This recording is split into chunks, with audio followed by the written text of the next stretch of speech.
నమస్తే, welcome to special focus. నేను Sunil. Gold కొత్త రికార్డులు క్రియేట్ చేస్తోంది.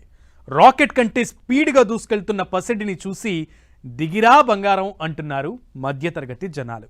ట్రంప్ నిర్ణయాలతో బంగారానికి రెక్కలొస్తున్నాయి. ఇక అటు రిజర్వ్ బ్యాంక్ ఆఫ్ ఇండియా కూడా భారీగా బంగారం నిల్వలను పెంచేస్తోంది. అసలు ఆర్బీఐకి ఆ అవసరం ఏముంది? రిజర్వ్ బ్యాంక్ గోల్డ్ స్టోర్ చేస్తే అది ధరలపై ప్రభావం పడుతుందా? అసలు ఇప్పటి వరకు ఎంత నిల్వ చేసింది?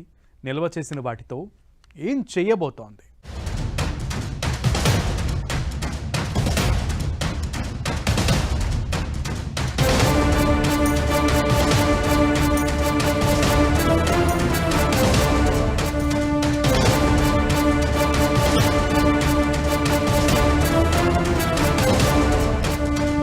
గోల్డ్ నిల్వలను భారీగా పెంచుతున్న ఆర్బీఐ ఇంతలా ఎందుకు స్టోర్ చేస్తోంది? డాలర్ను ఢీకొట్టడమే ఆర్బీఐ లక్ష్యమా? మరోవైపు బగ్గుమంటున్న బంగారం ధరలు. లక్షను అందుకోవడమే లక్ష్యంగా పరుగులు. బంగారం అందనంత ఎత్తుకు చేరుతుందా? కలలు, కష్టాలు అన్ని అల్లుకుని ఉంటాయి గోల్డ్ చుట్టూ. బంగారం అంటే ఆర్నమెంట్ మాత్రమే కాదు, మనోళ్లకు సెంటిమెంట్ కూడా. ఆపదలో ఆదుకునే ఆపద్బాంధవుడి టైప్ బంగారం. గోల్డ్ను లాంగ్ టర్మ్ ఇన్వెస్ట్మెంట్ గా భావిస్తూ ఉంటారు. ఏమాత్రం డబ్బులున్నా బంగారం కొనిపెట్టుకుంటున్నారు చాలా మంది. బంగారం ఇంటిని మాత్రమే కాదు, దేశాన్ని కూడా కాపాడుతుంది, నిలబెడుతుంది కూడా. యుద్ధం, ఆర్థిక సంక్షోభం, ఆపద ఏదైనా ఆదుకునేది బంగారమే. దేశాలకు గోల్డే చాలా సేఫ్ ఇన్వెస్ట్మెంట్. బంగారం నిల్వలు దేశ ఆర్థిక పటిష్టతకు, స్థిరత్వానికి నిదర్శనం. ఏ దేశమైనా ఎంత పటిష్టంగా ఉందో తెలియాలంటే ఆ దేశ గోల్డ్ నిల్వలను బట్టే నిర్ధారిస్తారు. గోల్డ్ నిల్వల విషయంలో వరల్డ్లోనే రిచెస్ట్ కంట్రీగా ఉంది అమెరికా. భారత్ కూడా బంగారం కొనిపెట్టుకుంటుంది, గోల్డ్ నిల్వలు పెంచుకుంటోంది. అయితే ఇప్పుడు బంగారం స్టోరేజీని మరింత స్పీడప్ చేసింది. అంతకు మించి అనే లెవెల్లో గోల్డును నిల్వ చేస్తోంది ఆర్బీఐ. కొత్త బంగారం యాడ్ చేయడంతో పాటు పరాయి దేశ వాల్ట్లో సేవ్ చేసిన బంగారాన్ని ఇండియాకు రప్పిస్తోంది. ప్రస్తుతం బంగారం ధరలు ఆకాశానికి తాకుతున్నాయి.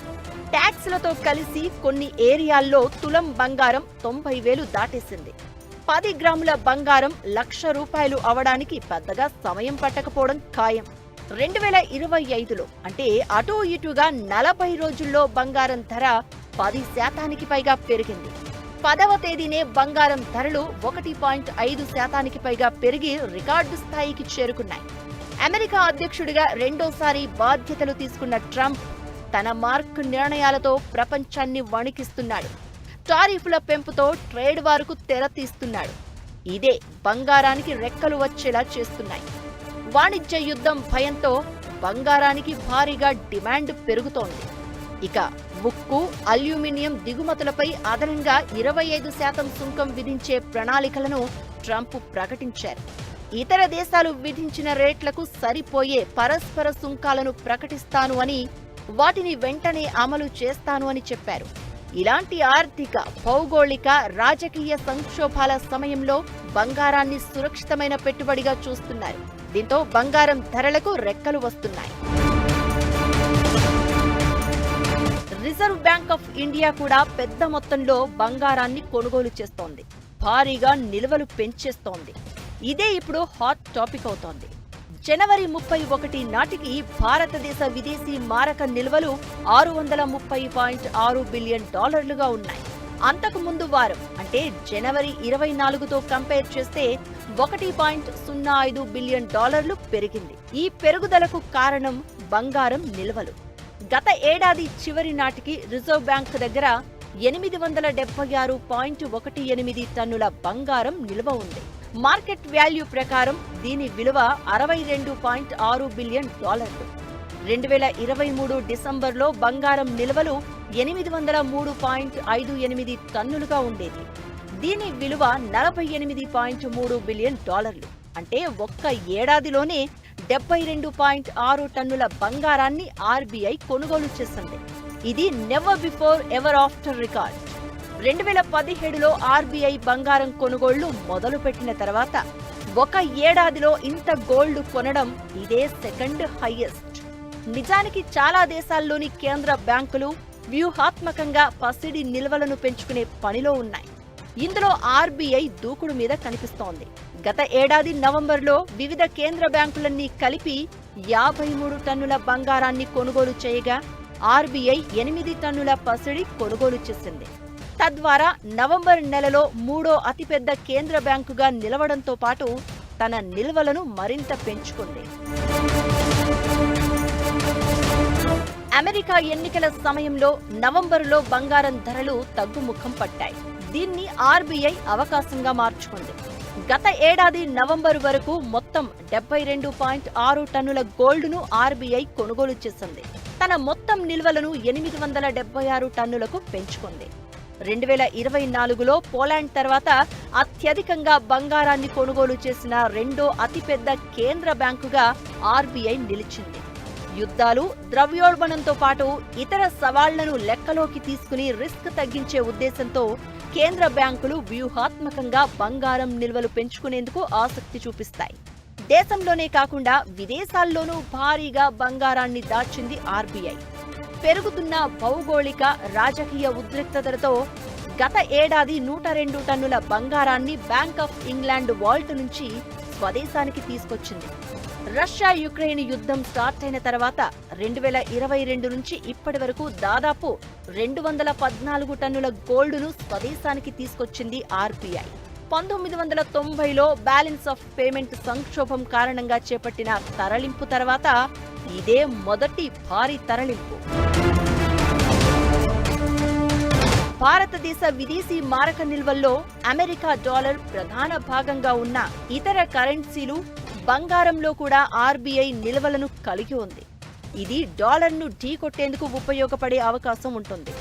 ఆ సమయంలో మార్కెట్లో అనిశ్చితులతో సంబంధం లేకుండా అంతర్జాతీయంగా వాణిజ్య విధానాలకు ఉపయోగపడే అవకాశం ఉంటుంది. దీంతో ఆర్బీఐ భారీగా నిల్వలు పెంచుకుంటోందనే అభిప్రాయాలు వినిపిస్తున్నాయి.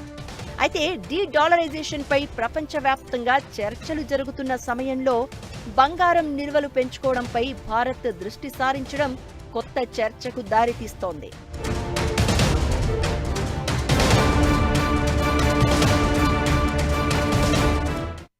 బంగారం ఆపదను ఎదురించే ఓ ఆయుధం, అండగా ఉండే బలం.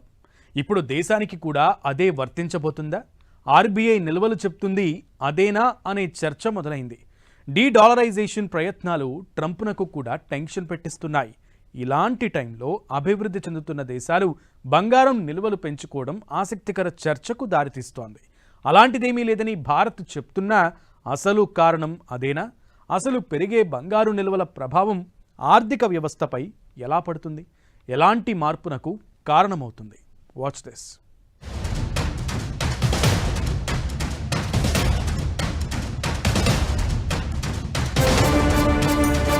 బంగారం నిల్వలపై ఇంత దృష్టి ఎందుకు?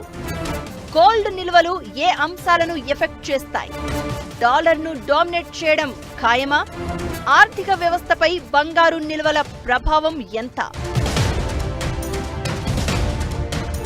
ఆర్బీఐ కొన్నేళ్లుగా బంగారం నిల్వల పెంపుపై దృష్టి సారిస్తోంది. ఇది ఆర్థిక వ్యవస్థపై చాలా రకాలుగా ప్రభావం చూపించే ఛాన్స్ ఉంటుంది.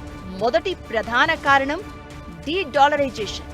అంతర్జాతీయ వాణిజ్యంలో ప్రతి విషయంలోనూ డాలర్ మీద ఆధారపడే అవసరాన్ని తగ్గిస్తుంది. అంటే బంగారంతో వాణిజ్యం కంటిన్యూ చేసే అవకాశం ఉంటుంది. ఇకటు బంగారం స్థిరత్వాన్ని అందిస్తుంది. ఒక కరెన్సీ పనితీరుతో ముడిపడి ఉండే అవకాశం లేదు. పైగా ఆర్థిక అనిశ్చితి ఏర్పడినప్పుడు డాలర్ విలువ హెచ్చుతగ్గుల సమయంలోనూ గోల్డ్ చాలా విలువైనదిగా ఉంటుంది. దీంతో పెంచుకున్న నిలువలు దేశ ఆర్థిక వ్యవస్థకు బలంగా మారే అవకాశాలు ఉంటాయి. ఇక రెండో ప్రధాన కారణం ద్రవ్యోల్బణానికి వ్యతిరేకంగా రక్షణ. ద్రవ్యోల్బణం కారణంగా కరెన్సీ విలువ బలహీనమైనప్పుడు బంగారం విలువలో ఎలాంటి మార్పు ఉండదు, పైగా పెరుగుతుంది. ఇది ఒక రకంగా భారత విదేశీ నిల్వల కొనుగోలు శక్తిని పెంచుతుంది. అంతర్జాతీయంగా జరిగే వాణిజ్యాల విషయంలో ఇబ్బంది పడాల్సిన అవసరం ఉండదు. ఇక మూడోది బంగారం సురక్షితమైన ఆస్తి. ప్రపంచమంతా ఇప్పుడు యుద్ధాల్లో మునిగి ఉంది. రష్యా యుక్రెయిన్ వారుకు ఎప్పుడు ఎండ్ కార్డ్ పడుతుందో తెలియదు. ఇరాన్ ఇజ్రాయెల్ మధ్య నిప్పులు ఇంకా చల్లారలేదు. ఓవైపు చైనా టెంపరితనంతో ఉద్రిక్త పరిస్థితులు కనిపిస్తున్నాయి. ఇలాంటి టైంలో యుద్ధాలు మొదలైతే ఆర్థిక వ్యవస్థలు కుదేలయ్యే అవకాశాలు ఉంటాయి. పెట్టుబడులు అస్థిరమైనప్పుడు బంగారం స్థిరంగా ఉంటుంది. సంక్షోభ సమయంలో బంగారం నిల్వలు పెద్ద మొత్తంలో ఉండడం ఎకానమీకి బూస్టర్లా ఉంటుంది. ఇక నాలుగో కారణం ఆర్థిక వ్యవస్థపై నమ్మకం. రిజర్వ్ బ్యాంక్ దగ్గర పెద్ద మొత్తంలో బంగారం నిల్వలు ఉండడం అంటే ఆర్థిక వ్యవస్థ బలంగా ఉన్నట్లే. బలమైన ఆర్థిక స్థితి స్థిరత్వాన్ని సూచిస్తుంది. దీంతో దేశ ఆర్థిక వ్యవస్థపై విదేశీ పెట్టుబడిదారులకు నమ్మకం ఏర్పడి పెట్టుబడులు పెరిగే అవకాశం ఉంటుంది. ఇక ఐదో కారణం అంతర్జాతీయ లావాదేవీలు. ఇతర దేశాలతో అప్పు ఉన్నప్పుడు దాన్ని బంగారం ద్వారా తీర్చుకునే అవకాశం ఉంటుంది. బంగారు నిల్వలు ఎక్కువగా ఉన్న దేశమే ప్రపంచాన్ని ఏలుతోందంటే గోల్డ్ స్టోరేజ్ వాల్యూ ఏంటో అర్థం చేసుకోవచ్చు. 2024 సెప్టెంబర్ నాటికి అమెరికా దగ్గర 8,133 టన్నుల బంగారం నిల్వ ఉంది. అగ్రరాజ్యం ఏటా పెద్ద ఎత్తున బంగారం నిల్వలను పెంచుకుంటోంది. 3,351 టన్నుల బంగారం నిల్వలతో జర్మనీ రెండో స్థానంలో ఉంది. ఆ తర్వాత 2,451 టన్నులతో ఇటలీ, 2,436 టన్నులతో ఫ్రాన్స్, 2,335 టన్నుల నిల్వలతో రష్యా, 2,264 టన్నులతో ఆరో స్థానంలో చైనా, 1,039 టన్నుల బంగారంతో స్విట్జర్లాండ్ ఏడో స్థానంలో ఉండగా ఆ తర్వాత స్థానంలో భారత్ ఉంది. గణనీయమైన బంగారు నిల్వల కారణంగా ప్రపంచ ఆర్థిక రంగంలో అమెరికా ఒక ముఖ్యమైన స్థానాన్ని ఆక్రమించింది. బంగారు నిల్వలు ఆ దేశ కరెన్సీ బలాన్ని నిలబెడతాయి. ప్రపంచ ఆర్థిక రంగంలో బలమైన భాగస్వామిగా నిలుపుతాయి.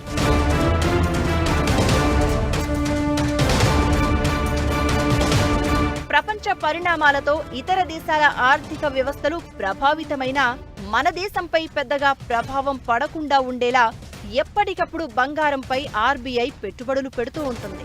తన విధానాన్ని సమీక్షించుకుని ఆర్థిక వ్యవస్థకు మద్దతు దక్కేలా చూస్తుంది. 2009లో 200 టన్నుల బంగారాన్ని కొనుగోలు చేసింది ఆర్బీఐ. ఆ తర్వాత కొన్నాళ్లు గ్యాప్ ఇచ్చి 2017 నుంచి మళ్లీ బంగారం నిల్వలు స్టార్ట్ చేసింది. కరోనా తర్వాత దూకుడు పెంచింది. పెరుగుతున్న బంగారం ధరలు కూడా బంగారంపై ఆర్బీఐ పెట్టుబడులు పెంచుకోవడానికి కారణంగా కనిపిస్తోంది. బంగారం నిల్వలు పెరగడం అంటే ఆ దేశ ఆర్థిక వ్యవస్థ బలం పెరగడమే, ఆ దేశ కరెన్సీ పెరగడమే. ట్రంప్ చర్యలతో ఇప్పుడు పెట్టుబడిదారులంతా బంగారం వైపే చూస్తున్నారు. దీంతో ఎంత ఎక్కువ బంగారం ఉంటే అంత స్ట్రాంగ్ అన్నట్లు పరిస్థితి కనిపిస్తోంది. ఇకటు బంగారం ధరలు కూడా రికార్డులు క్రియేట్ చేస్తున్నాయి. త్వరలో 1,00,000కు చేరడం ఖాయం. దీంతో బంగారం నిల్వలపై ఆర్బీఐ మరింత ఫోకస్ పెట్టే అవకాశాలు క్లియర్గా కనిపిస్తున్నాయి.